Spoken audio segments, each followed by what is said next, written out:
Hey everyone, welcome back to the Boostly podcast. This is the podcast that gives hosts the tools, the tactics, and the trainings, but most importantly, the confidence so you can go out there and get more direct bookings. Today, we're going to be talking about personal finance, reaching financial independence, and to help us do that, we've got a successful short-term rental host, and we're going to be asking questions of his business, finding out what's worked for him and his business, but also he's very passionate about that personal finance. He's also now a best-selling co-author in Hospitable Hosts 2, which is an amazing project, which we're going to talk more about as well. So today, we're welcoming Vinci, Vinci Sevilla, and he's from Getaway House. And yeah, I'm really excited to dive into his story. So welcome along, Vinci.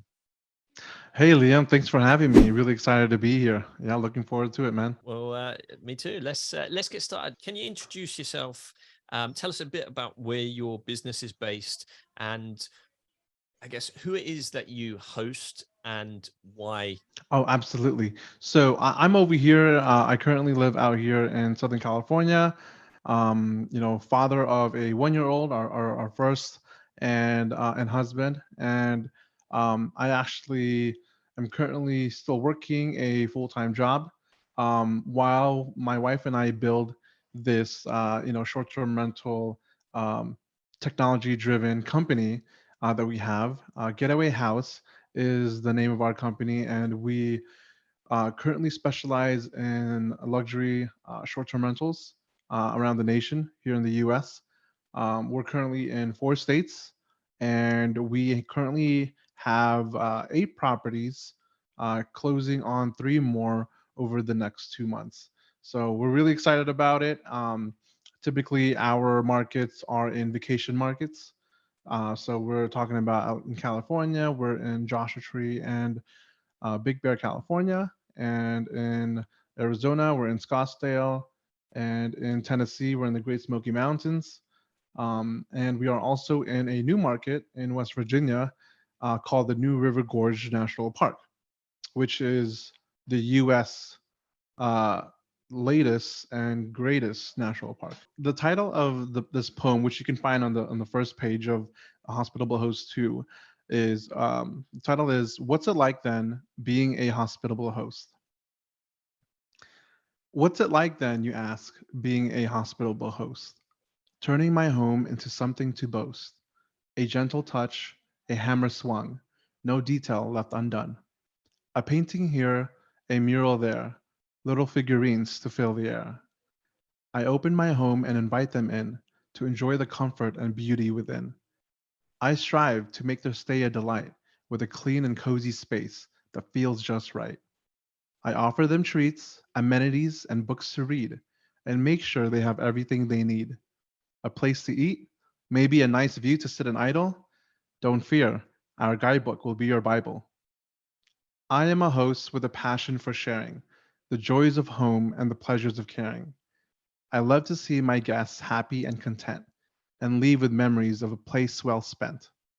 I am a host, provider of rest, a friend to travelers on their journey's quest.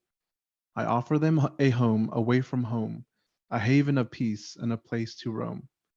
This is what it means to be a hospitable host, bringing joy and comfort to those who need it most. I started my business just shortly after my little boy was born, my firstborn. And was that Um, one of the driving factors of getting the business off the ground? Was that the reason? What did you do before this? What is your hmm. history before hospitality? And was the newborn family the drive to make the change into short-term rental? um, it definitely was the fire. Let's say that, right? So a lot of it really involved um, uh, really before getting to short-term rentals, we we did invest in real estate already. We were house hacking, so that's where we had bought a property. We were living in one side of the house, and we were renting out other rooms. And then we also had long-term rentals. So we had properties in out of state, and was which was given us a very modest amount of cash flow. Um, but having Serenity, the name of my daughter, having her and kind of going through this, realizing my wife was pregnant, it kind of just like it was something that just fueled the fire to everything. And um, that's how we're able to scale from 1 to 8 within 12 months. And and now we're continuing to grow and continuing to specialize in short-term rentals across the country. Looking Mhm. back, what was the key drivers to moving you from where you were to where you are now? What would you say are some of the lessons that you've brought along the way? Well, I think it kind of goes back to the culture and the environment that I was raised in. One, I was wasn't born here in the States. I was born in the Philippines. I came here. I swam here when I was a kid. um, and so let's see here. English wasn't my first language, and kind of going through my entire life, as an immigrant here in the U.S. There were a lot of challenges, and I didn't really. You don't really think about it as a kid. You're kind of just like going along with mom and dad and your brothers and sisters, and kind of like in this new country and trying to figure things out.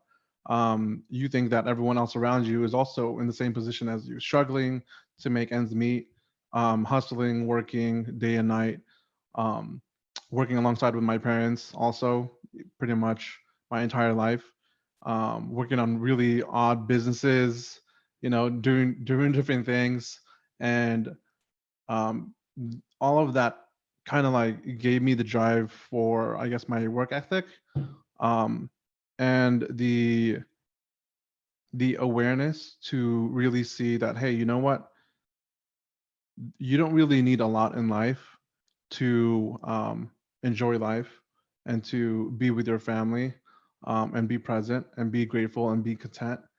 Um, but what you can do is you can set up something that your future family, and something that is what we term out here, generational wealth, provide that type of generational wealth and knowledge to the rest of our family members. And that's something that I never had when I was a kid. And so going through this and learning all that and discovering all this, as an adult, was mind blowing. And that kind of bled into this business, into the short-term rental industry, being a hospitable host, caring for our guests, and figuring out what we needed to do in order to get where we wanted to go. Having that luxury market seems to be a really great way to go, because you can keep the higher average daily rates, and That's right. also they're a bit wow. You're serving an avatar which aren't going to be as affected by inflation and some of the things which happen in the market. Was that intentional that you set out to go for that market, and if so, why? And how have you implemented this luxury, these luxury brands? Because my opinion, and I'm sure people listening, is like, hey, I don't know if I can afford some of the very nice places. I don't know if I can do this. What would you say to people with that kind of mindset? It wasn't in our radar when we first started. We were just like, we want to get our first short-term rental.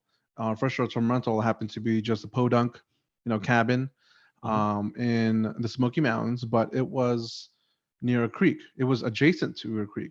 It actually sits on a creek, um, and it's got a private staircase to it, and it's got a private game room, and it was really nice. But what we found was, one of the biggest reasons why we pivoted to short-term rentals was, the cash flow, right? You get a significantly amount more cash flow, than a long-term rental. And even in the short-term rental space, I realized, well, you can actually, if you invest in the type and the right type of short-term rentals, that could be the same thing. Instead of getting multiple short-term rentals that are in the, let's say, 50% mid space, you could be getting properties in the 90-95% percentile, in terms of occupancy and ADR. And so we try to target those type of properties shortly after discovering this. whether it's co-hosting client properties for other clients or purchasing them ourselves. And so, um, yeah, no, it wasn't immediate, but it was something that we decided, you know what, we don't want to handle too many properties. We want to really target the luxury ones that, have high occupancy and high average daily rate, especially if we want to stand out in this market.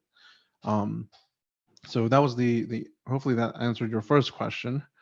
And as for your second, trying to, for someone out there who wants to get into that type of asset class, and let's say may not have the financing for it, there are creative ways to purchase those kind of properties nowadays. But there are also creative ways for you to list them. Example, through co-hosting. If you already have the processes and tools and automation for your short-term rentals, it's literally using the same tools, same processes, same systems for the high-end luxury type of properties. And you can really apply those and partner with other people to purchase those type of properties, showing them that, hey, with your processes, your systems, and your automation, you can provide great returns for your investors and for your partners and for yourself. So I would suggest folks to, tell everybody and anyone, what you're looking for and what you're doing. And I think, you can begin utilizing, your social media, utilizing what you already know to connect with others to be able to purchase those type of asset classes. Having a blast, gonna get it on the Bruce Lee podcast. Bruce Lee like Bruce Lee, cause it's so hard and the T is loose leaf. Making up those rhymes, don't write it, just do it loosely.